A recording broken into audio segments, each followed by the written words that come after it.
नमस्कार दोस्तों, आज एक और नया वीडियो लेकर आए हैं हम। और ये वीडियो रहने वाला है हमारा कोलोस्टोमी केयर के ऊपर। तो इसके अंदर हम जानेंगे कोलोस्टोमी क्या होती है, तो उसकी डेफिनेशन जानेंगे, कोलोस्टोमी की टाइप जानेंगे कितने प्रकार की होती है, इसका इंडिकेशन जानेंगे कि क्यों कोलोस्टोमी की जाती है, और कोलोस्टोमी केयर करते समय हमें कौन कौन से जो आर्टिकल्स है उनकी रिक्वायरमेंट होती है, और इस प्रोसीजर को किस प्रकार से करेंगे। तो जब भी पेशेंट के जो इंटेस्टाइन होती है तो उसके अंदर कैंसर हो गया है, इंजरी हो गई है, इन्फेक्शन हो गया है, या फिर ब्लॉकेज हो गया है, हमारी जो इंटेस्टाइन है उसके अंदर ब्लॉकेज हो गया, तो इनको ठीक करने के लिए कोलोस्टोमी की जाती है। तो कोलोस्टोमी करने के बाद में उसको लंबे समय तक बनाए रखना रहता है, तो उसकी बार बार केयर करनी पड़ती है, नहीं तो हमारी जो स्किन है उसमें या हमारा इंटेस्टाइन है उसमें इन्फेक्शन होने का चांस रहता है।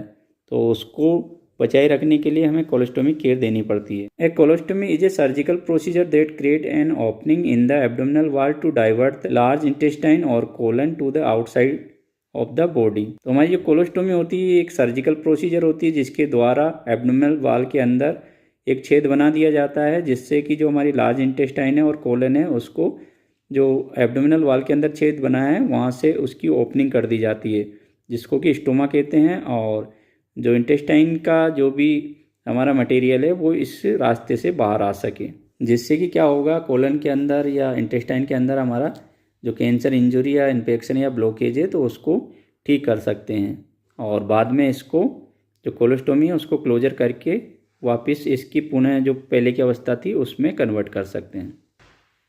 अब जानते हैं टाइप ऑफ कोलोस्टोमी। तो कोलोस्टोमी दो प्रकार की होती है ड्यूरेशन के आधार पर। तो एक होती है परमानेंट, जिसको एक बार करने के बाद में परमानेंट बनी रहती है, और दूसरी होती है टेम्परेरी। तो इसको एक बार कोलोस्टोमी करने के बाद में जब पेशेंट की जो कंडीशन है जिसकी वजह से हमने कोलोस्टोमी की है तो उसके ठीक होने पर इसको दोबारा से क्लोज कर दिया जाता है।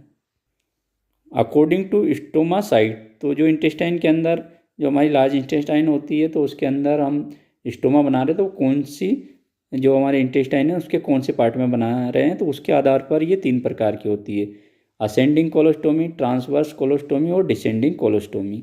अब जानते हैं कि इसका इंडिकेशन क्यों हमें कोलोस्टोमी करने की ज़रूरत पड़ती है।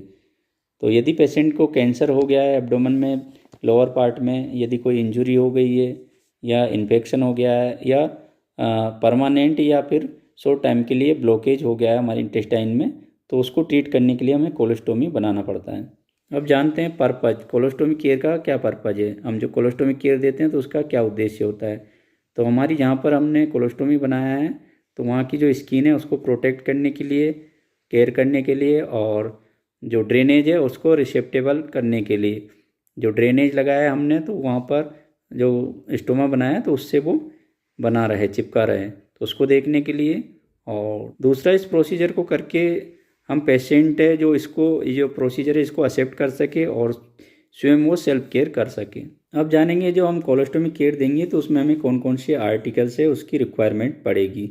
तो इसके लिए एक हमें इन सामानों को रखने के लिए, इन आर्टिकल्स को रखने के लिए क्लीन ट्रे की ज़रूरत पड़ेगी। तो उसके अंदर हमें मैकिनटॉस रखेंगे और एक ड्रॉ सीट रखेंगे। दूसरा किडनी ट्रे, और एक हमें स्टाइल ग्लव्स की ज़रूरत पड़ेगी। कोलोस्टोमी बैग की ज़रूरत पड़ेगी, नॉर्मल सलाइन या टेप वाटर ले सकते हैं। गोज पीस की ज़रूरत पड़ेगी, गोज पैड की ज़रूरत पड़ेगी, और स्किन बैरियर की ज़रूरत पड़ेगी, स्टोमा मेजरिंग गाइड की ज़रूरत पड़ेगी, पेन पेंसिल और सीजर की ज़रूरत पड़ेगी, और एक बेड पान की ज़रूरत पड़ेगी। तो ये हो गए हमारे आर्टिकल जिनकी ज़रूरत हमें स्टोमा केयर देते समय पड़ेगी। अब जानते हैं कोलोस्टोमी केयर प्रोसीजर। तो इसके लिए हमने जितने भी इक्विपमेंट लिए उनको एक साथ एक जगह रख लेंगे, और पेशेंट को हम इनकरेज करेंगे कि वो स्टोमा को देखे और स्वयं सेल्फ केयर कर सके। उसके बाद में पेशेंट को हम प्रोसीजर के बारे में अच्छे से एक्सप्लेन करेंगे। पेशेंट को कोलोस्टोमी केयर देते समय उससे पहले उसको प्राइवेसी प्रोवाइड करेंगे, इसके लिए हम साइड स्क्रीन लगा देंगे। प्रोसीजर शुरू करने से पहले हम अच्छे से हैंड वॉश करेंगे और स्टाइल ग्लव्स पहनेंगे। मैकिनटॉस और ड्रॉ सीट को हम अच्छे से बिछा लेंगे। जो स्किन बैरियर लगा है उसको जेंटली हम स्किन को पीछे की तरफ पुशिंग करते हुए उसको रिमूव करेंगे, और जो पाउच है उसको रिमूव कर लेंगे। क्लैंप को रिमूव करेंगे, और जो इंटेस्टाइन के अंदर जो मटेरियल है उसको इम्पटी करेंगे। जो बेड पान लिया है हमने उसके अंदर हम जो इंटेस्टाइन का जो मटेरियल आ रहा है तो उसको इम्पटी कर लेंगे, खाली कर लेंगे। और जो पाउच है उसको टेप वाटर की सहायता से या फिर नॉर्मल सलाइन की सहायता से अच्छे से धो लेंगे। जो हमारा डिस्पोजेबल पाउच है उसको पेपर बैग में डिस्कार्ड कर देंगे।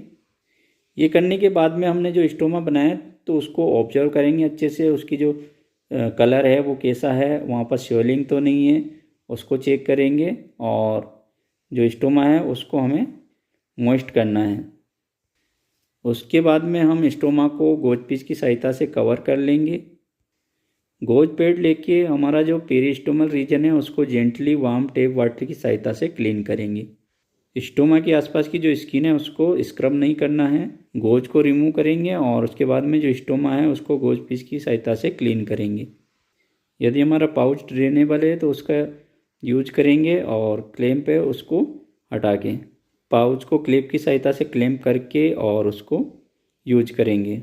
ये हमारी प्रोसीजर होने के बाद में हम ग्लव्स को रिमूव कर देंगे और हैंड वॉश करेंगे, पेशेंट को कंफर्टेबल महसूस करवाएंगे। जो एरिया है उसको क्लीन कर देंगे और जो भी हमने आर्टिकल्स लिए थे उनको रिप्लेस कर देंगे। हमारी ये जो प्रोसीजर है उसको कंप्लीट होने के बाद में हम डॉक्यूमेंटेशन करेंगे। तो इसका जो रिकॉर्ड्स है प्रोसीजर को, तो उसके अंदर हम निम्न चीज़ें जो रिकॉर्ड में लिखेंगे। तो उसमें हमने जो प्रोसीजर किया है उसका डेट टाइम लिखेंगे, अमाउंट कितना निकला वो लिखेंगे, उसका कलर कैसा था, और कंसिस्टेंसी को लिखेंगे, फीकल मैटर को, और कोई भी इन्फेक्शन का जो साइन है उसको देख के उसमें एंट्री करेंगे कि वहाँ पर इन्फेक्शन तो नहीं हो रहा है।